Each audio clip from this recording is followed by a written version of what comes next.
Good morning students. मैं अभी शुरू करने जा रहा हूँ double integration method. Double integration method is the type of the method which is used to find out the slope and deflection. तो जैसे पहले हम लोग शुरुआत कर रहे हैं डबल इंटीग्रेशन मेथड किससे, एक कैंटिलीवर बीम के लिए। एक कैंटिलीवर बीम मान लिया, यहाँ पे एक सपोर्ट है एंड पॉइंट पे, तो इस कैंटिलीवर बीम में मुझे डिफ्लेक्शन फाइंड आउट करना है। तो इसका डिफ्लेक्शन क्या होगा मुझे फाइंड आउट करना है। देखिए पहले तो मैं बाउंड्री कंडीशंस के बारे में लिख देता हूं। ये जो इनिशियल पॉइंट है, देखिए पहले मोमेंट, जैसे पहले मैं फॉर्मूला लिखता हूं E I into the d square y by the d square y by D x square is equal to moment. तो ये जो मेन फॉर्मूला ये मैंने लिख दिया पहले। उसके बाद उसमें देखा जाए तो मोमेंटेड एक्स है, तो एक्स पॉइंट पे मैंने फाइंड आउट करना। जैसे एक्स पॉइंट पे मोमेंट क्या होगा, p इंटू एक्स डिस्टेंस। सो p इंटू एक्स डिस्टेंस। ये मैं माइनस क्यों रखा हूं, क्योंकि यहां पे मैंने डाउनवर्ड डिफ्लेक्शन को निगेटिव माना है। तो moment will be equal to p into X कर दिया, मैंने मोमेंट लिख दिया। उसके बाद नेक्स्ट मैंने फॉर्मूला भी लिख दिया, E I into d square y by D x square is equal to moment. अब मैं दोनों साइड इंटीग्रेट करूंगा। So integration E I into d square y by D x square y d x square minus of P into integration x d x. देखिए E I हो गया, integrate करने के बाद d Y by D x हो गया, minus of P integration x square D x, मैंने x square by 2 हो जाता है। इंटीग्रेट करने से सभी को पता है कि इंटीग्रेशन एक्स डी एक्स का मतलब x square by 2 plus constant, एक कांस्टेंट आ गया। ठीक है, ये इक्वेशन नंबर 1 लिख लेते हैं, क्योंकि ये कांस्टेंट मैं फाइंड आउट करूंगा बाउंड्री कंडीशन सब्स्टिट्यूट करके। उसके बाद मैं अगेन इंटीग्रेट करूंगा। क्यों, मैं ये जो इक्वेशन है इसमें मैंने फाइंड आउट किया D Y by D X. D Y by D X का मतलब क्या है, थीटा। अब मैं इसको फिर से दोबारा इंटीग्रेट करूंगा, ई आई इंटू इंटीग्रेशन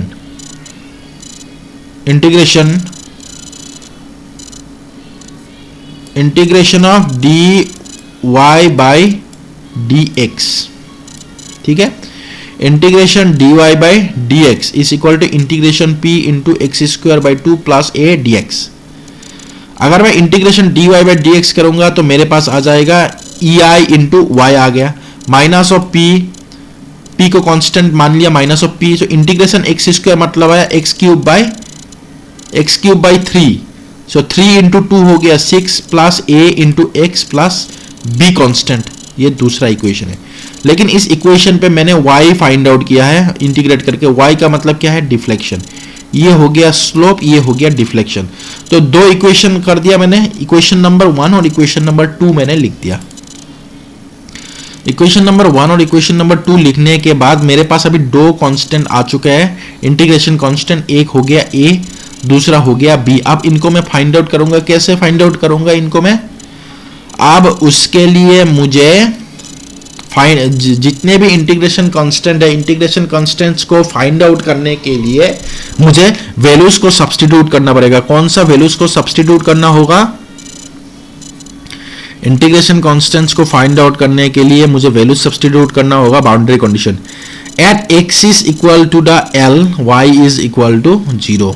देखिए ये जो बीम है,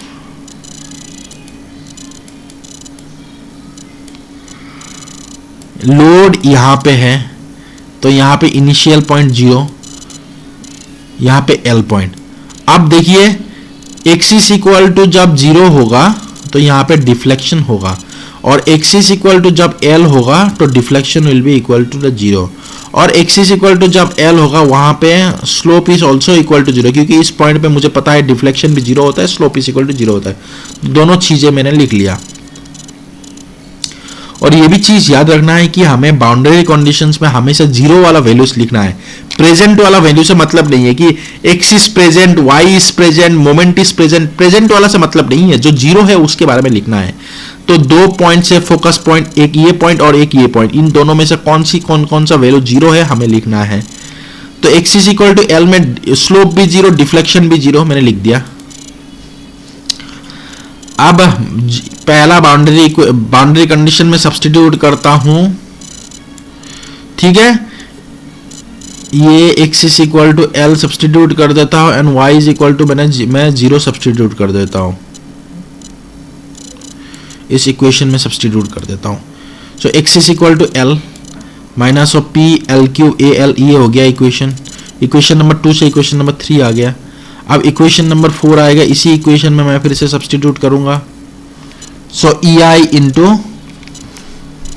0 equal to minus of P into नहीं ई आई इंटू हमें d Y by D x को 0 करेंगे. D Y by D x 0 करना है तो ये इक्वेशन है, तो ये इस इक्वेशन से ये वैल्यू आएगा. ठीक है, इस इक्वेशन से आएगा.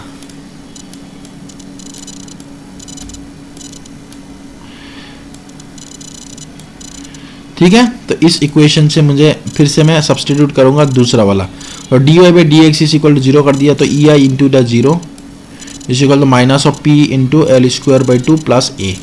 सो इस इक्वेशन से ये आ गया. 2 से 3 आया, 1 से 4 आया, दोनों आ गया. दोनों आने के बाद अब मैं देख रहा हूं दोनों इक्वेशन से मैं ये जो दो इक्वेशन है, दोनों इक्वेशन से मैं ए और सॉल्व करके ए और बी का वैल्यू मैं फाइंड आउट कर सकता. ए का वैल्यू फाइंड आउट कर लिया, बी का वैल्यू मैंने फाइंड आउट कर लिया. ए और बी का वैल्यू मैंने जब फाइंड आउट कर लिया, फाइंड आउट करने के बाद मैं जो हम लोग का जो डिफ्लेक्शन के फॉर्मूला है मेन, ये डिफ्लेक्शन की मेन फॉर्मूला है. So deflection is equal to E I into deflection लिख देंगे, एक्स के वैल्यू लिख देंगे. डिफ्लेक्शन हमें कहाँ पे फाइंड आउट करना है, अब पॉइंट ऑफ कंसीडरेशन वो है. अगर हमें 0 में फाइंड आउट करना है तो 0 सब्स्टिट्यूट, अगर L में हमें डिफ्लेक्शन फाइंड आउट करना है तो L लिख देंगे. तो हमें डिफ्लेक्शन फाइंड आउट करना है 0 में, तो x का वैल्यू हम लोग 0 सब्स्टिट्यूट करेंगे. देखिए x का वैल्यू हम लोगों ने 0, पहले तो हम लोग लिख देंगे डिफ्लेक्शन इज इक्वल टू, इस इक्वेशन को सिंप्लीफाई कर देंगे. कैसे, इस इक्वेशन को मैंने सिंप्लीफाई कर दिया, सिंपल a का वैल्यू सब्स्टिट्यूट किया, b का वैल्यू सब्स्टिट्यूट किया और बाकी सब x के टर्म्स में रहने दिया. उसके बाद मुझे अभी फाइंड आउट करना है डिफ्लेक्शन कहाँ पे मैक्सिमम होगा, 0 पॉइंट पे मैक्सिमम होगा, x इज इक्वल टू 0. तो ये सीधा 0 हो गया, ये भी 0 हो गया, ये रह जाएगी. तो this is the maximum deflection and slope. तो slope will be equal to P L square by 2EI. अब मैं बताऊंगा स्लोप मैंने कैसे फाइंड आउट किया. स्लोप फाइंड आउट करने के लिए जो स्लोप वाला इक्वेशन है, ये जो इक्वेशन है, इस इक्वेशन में E I into theta is equal to minus of P into x square by 2 plus A का वैल्यू सब्स्टिट्यूट कर दिया. ए का वैल्यू मैंने क्या क्या फाइंड आउट किया था, इक्वेशन 3 और 4 को सॉल्व करके. ए का वैल्यू है पी एल स्क्वायर बाई 2, तो उस इक्वेशन में मैं पी एल स्क्वायर बाई 2 लिख दूंगा, पी एल स्क्वायर बाई 2 लिख दूंगा यहाँ पे, और बाकी सब्स्टिट्यूट कर दूंगा. करने के बाद यहाँ पे मैं ये हो गया आपका थीटा, तो E I into theta is equal to, so E I into theta is equal to minus of P x square by 2 plus ए.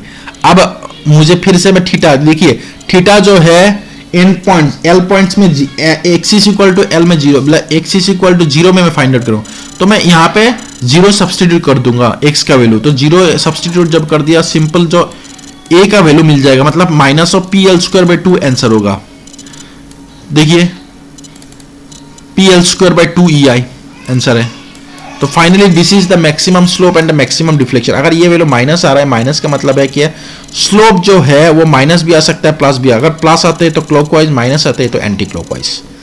तो this is the maximum slope and the maximum deflection which we can find out by the help of the double integration method. So इस तरीका से मैं कोई भी beam पे double integration method use करके मैं स्लोप एंड डिफ्लेक्शन को फाइंड आउट कर सकता हूं. जैसे यहाँ पे और कुछ कंडीशंस है कि कैसा कैसा बीम हो सकता है. देखिए मैं बता रहा हूं, एक तो cantilever beam width point load हो सकता है, एक तो cantilever beam width uniformly distributed load हो सकता है, एक है cantilever beam width moment last में अप्लाई हो सकता है, simply supported beam width point load at the mid point हो सकता है, simply supported beam width the load point not at the mid point हो सकता है, simply supported beam width UDL हो सकता है, simply supported beam width triangular load होता है मतलब यूवीएल हो सकते हैं, simply supported beam width the moment at the mid span. बहुत टाइप्स के बीम्स हो सकते हैं. तो इनके बारे में मैं बताऊंगा कि कैसे हमें फाइंड आउट करना है डबल इंटीग्रेशन मेथड यूज करके, how to find out the slope and deflection by using the double integration method. Okay, thank you.